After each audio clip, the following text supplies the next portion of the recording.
లేదయ్యా, ప్రజలు మన నుంచి ఏమీ ఎక్స్పెక్ట్ చేయట్లేదు. వాళ్ళకి మన మీద ఆశ లేదు, వాళ్ళని మనం అలాగే ఉంచాలి.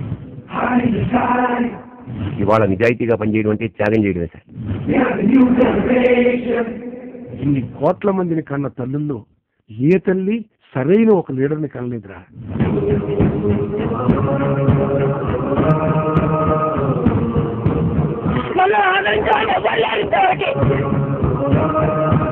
నాయకులు అనే వాళ్ళు వస్తారు, ఎలక్షన్ల టైంలో మాత్రమే వస్తారు, వచ్చి దండాలు పెడతారు, ఓట్లు వేయించుకుంటారు.